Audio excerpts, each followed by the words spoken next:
السلام علیکم ورحمۃ اللہ وبرکاتہ۔ دوستو، اس دنیا کے اندر اللہ تعالیٰ کے ہاں کچھ شخصیات کی بہت اہمیت ہوتی ہے، اور اسی طرح اس دنیا کی نظر میں بھی، اور ان کی قربانیاں، ان کی محنتیں رہتی دنیا تک قائم رہتی ہیں۔ انہی مقدس اور اہم شخصیات کے اندر اہل بیت بھی ہیں۔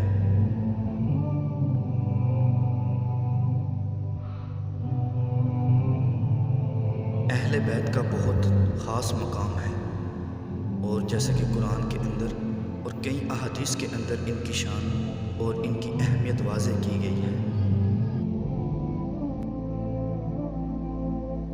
جیسے کہ سورۃ احزاب کی ان آیات کے اندر امہات المومنین کا ذکر کیا گیا ہے، لیکن اس کی آخری آیت کے اندر خاص اہل بیت کا ذکر کیا گیا ہے، جو اس احادیث سے واضح ہے۔ حضرت عائشہ رضی اللہ عنہا نے فرمایا کہ نبی کریم صلی اللہ علیہ وآلہ وسلم صبح کے وقت نکلے، آپ کے جستے اطہر پر کجاؤں کے نقوش والی کالی اون کی ایک موٹی چادر تھی۔ حضرت حسن رضی اللہ عنہ آئے تو آپ نے انہیں بھی چادر کے اندر لے لیا۔ پھر حضرت حسین اور اسی طرح حضرت فاطمہ رضی اللہ اور اسی طرح حضرت علی رضی اللہ عنہ آئے تو انہیں بھی اندر لے لیا۔ پھر فرمایا، اور یہ سورۃ احزاب کی آیت پڑھی، اللہ چاہتا ہے کہ ہر قسم کی ناشایان بات کو تم سے دور رکھے، اے گھر والوں، اور تمہیں اچھی طرح سے پاک کر دے۔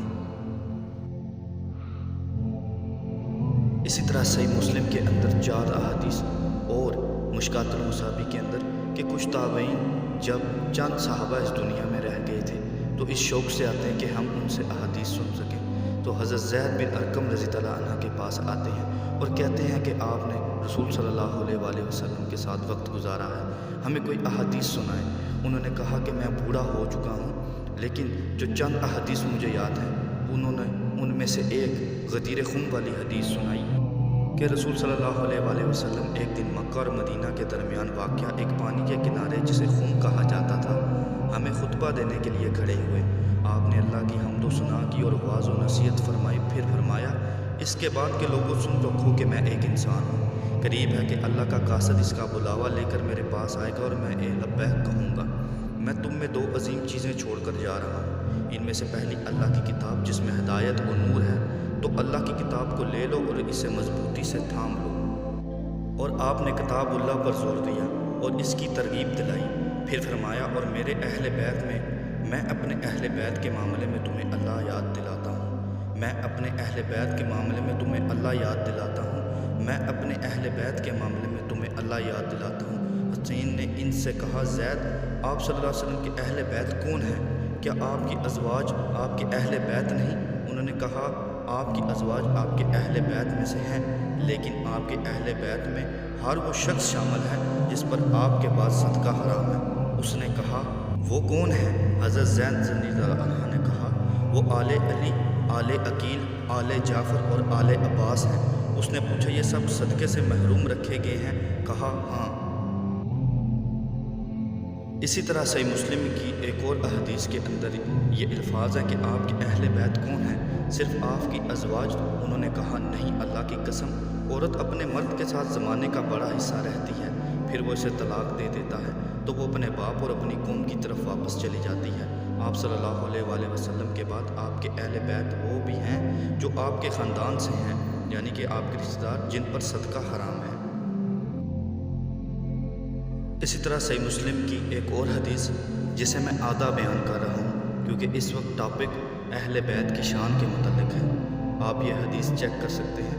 اور اس حدیث میں ہے کہ رسول صلی اللہ علیہ وسلم حضرت فاطمہ رضی اللہ عنہ کے گھر تشریف لائے تو گھر میں علی رضی اللہ عنہ کو موجود نہ پایا۔ آپ صلی اللہ علیہ وسلم نے پوچھا، تمہارا چچا کا بیٹا تمہارا خامد کہاں ہے؟ انہوں نے بتایا، میرے اور ان کے درمیان کوئی بات ہو گئی تھی تو مجھ سے غصے کی بات کر کے باہر چلے گئے ہیں، اور میرے ہاں کیلولا یعنی کہ دوپہر کا آرام نہیں کیا۔ رسول صلی اللہ علیہ وآلہ وسلم نے ایک آدمی سے کہا، دیکھو وہ کہاں ہے؟ اس نے واپس آ کر بتایا کہ وہ مسجد میں سو رہے ہیں۔ رسول صلی اللہ علیہ وآلہ وسلم ان کے پاس تشریف لائے، وہ لیٹے ہوئے تھے، اوپر کی چادر ان کے پہلو سے گر گئی تھی اور ان کے جسم پر مٹی لگ گئی تھی تو رسول صلی اللہ علیہ وسلم اپنے دست مبارک سے وہ مٹی صاف کرتے جاتے تھے اور فرماتے جاتے تھے ابو تراب اٹھ جاؤ، ابو تراب اٹھ جاؤ، اور اس نام پر مولا علی بہت خوش ہوتے تھے۔ اور یہ حدیث کچھ مسلک چھپاتے ہیں اور آدھی بیان کرتے ہیں۔ میں اس وقت کچھ اور ٹاپک پہ بات کر رہا ہوں، انشاءاللہ پھر کسی دن اس حدیث پہ ڈیٹیل گفتگو کی جائے گی اور یہ آپ چیک کر سکتے ہیں۔ اور اسی طرح صحیح مسلم کی ایک اور احادیث جو علماء کرام یہ بھی آدھی بیان کرتے ہیں، اور جب یہ آیت اتری یعنی کہ سورۃ آل عمران کی آیت نمبر 61، جب نجران کے عیسائی آپ کی نبوت کا دعویٰ سن کر آپ کے پاس آئے تو آپ نے ان کے آگے اپنی دلیل رکھی تو وہ نہیں مانے، تو یہ آیت اتری اور کہا کہ آپ فرمائیں ہم اپنے بیٹوں اور تمہارے بیٹوں کو بلا لائیں۔ تو رسول صلی اللہ علیہ وسلم نے حضرت علی، حضرت فاطمہ، حضرت حسن اور حضرت حسین رضی اللہ عنہ کو بلایا اور فرمایا اے اللہ یہ میرے گھر والے ہیں۔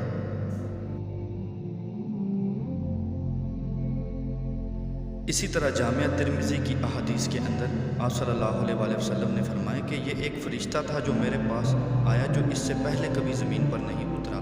اس نے اپنے رب سے مجھے سلام کرنے اور یہ بشارت دینے کی اجازت مانگی کہ فاطمہ جنتی عورتوں کی سردار ہے اور حسن و حسین رضی اللہ عنہ اہل جنت کے نوجوانوں یعنی جو دنیا میں جوان تھے ان کے سردار ہیں۔ اور اسی طرح جامعہ ترمذی کے اندر فرمایا یہ دونوں میرے بیٹے اور میرے نواسے ہیں، اے اللہ میں ان دونوں سے محبت کرتا ہوں، تو بھی ان سے محبت کر اور ان سے بھی محبت کر جو ان سے محبت کریں۔ اسی طرح جامعہ ترمذی کے اندر جب آپ صلی اللہ علیہ وسلم خطبہ دے رہے تھے تو حضرت حسن اور حسین لڑکتے گرتے پڑتے آپ صلی اللہ علیہ وسلم کے پاس آئے تو آپ نے ان کو دیکھ کر فرمایا اللہ تعالیٰ نے سچ فرمایا، اور یہ آیت پڑھی تمہارے مال اور تمہاری اولاد تمہارے لیے آزمائش ہے۔ میں نے ان دونوں کو گرتے پڑتے آتے ہوئے دیکھا تو صبر نہیں کر سکا، یہاں تک کہ اپنی بات یعنی کہ اپنا خطبہ روک کر میں نے انہیں اٹھا لیا۔ اور اسی طرح جامعہ ترمذی کے اندر آپ صلی اللہ علیہ وسلم نے فرمایا حسین مجھ سے ہے اور میں حسین سے، اے اللہ اس شخص سے محبت کرتا ہے جو حسین سے محبت کرتا ہے۔ اور اسی طرح المستدرک حاکم کے اندر آپ صلی اللہ علیہ وسلم نے فرمایا اگر کوئی شخص حجر اسود اور مقام ابراہیم کے درمیان کھڑا ہو کر نماز پڑھتا ہو اور روزہ دار ہو پھر وہ فوت ہو جائے لیکن وہ محمد کے اہل بیت سے بغض رکھتا ہو تو وہ دوزخی ہے۔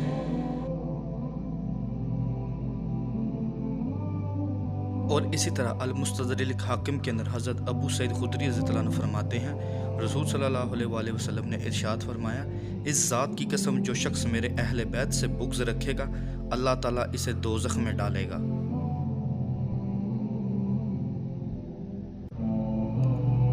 دوستو یہ تو تھی قرآن اور صحیح الاسناد احادیث سے اہل بیت کی شان اور ان کی اہمیت، اور غدیر خون پر بھی نبی پاک نے 3 مرتبہ اس امت کو ڈرایا تھا کہ اہل بیت کے معاملے میں اللہ سے ڈرنا، لیکن اس تمام احادیث اور شانوں کے باوجود اور جانتے ہوئے بھی انہوں نے اہل بیت کو تمام کی تمام کو ذبح کیا۔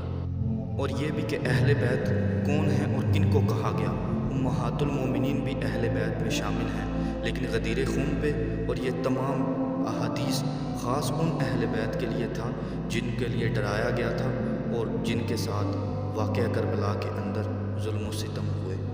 اور اس کے ساتھ امام شافعی کا دیوان شافعی کے اندر ایک قول کہ آل محمد سے محبت کرنا رفض ہے تو جن و انس گواہ ہیں کہ میں رافضی ہوں۔ یہ اہل تشیعوں کو کہا جاتا ہے اور انہیں بتا دیں کہ میں ان لوگوں میں سے ہوں جو اہل بیت کی محبت کے عہد کو توڑ نہیں سکتے۔ اور نیچے لکھا ہے امام صاحب کو مخالفین بار بار رافضی ہونے کا طعنہ دیتے تھے، جیسا کہ آج ہمارے اندر بھی ایک بغض پایا جاتا ہے اہل بیت کا کہ جب بھی ہم آل محمد کے اندر سے اہل بیت کے اندر سے اپنے بچوں کے نام رکھنے کی کوشش کرتے ہیں تو کہا جاتا ہے کہ یہ تو اہل تشیع شیعوں والے نام ہیں، لیکن یہ اس پر غور کرنا چاہیے کہ یہ شیعوں کے نام نہیں، یہ اہل بیت اور آل محمد کے نام ہیں۔ اور شیعہ اور سنی کی فرقہ وارانہ نظریات کے مطابق ہم ان پاک ناموں کو بھی رکھنے سے اختلاف کرتے ہیں۔ اللہ تعالیٰ ہمیں اپنے دین کو سمجھنے، اس پر عمل کرنے اور دوسروں تک پہنچانے کی توفیق عطا کرے۔ اور اہل بیت و آل محمد صلی اللہ علیہ وآلہ وسلم کی محبت عطا کرے۔ السلام علیکم۔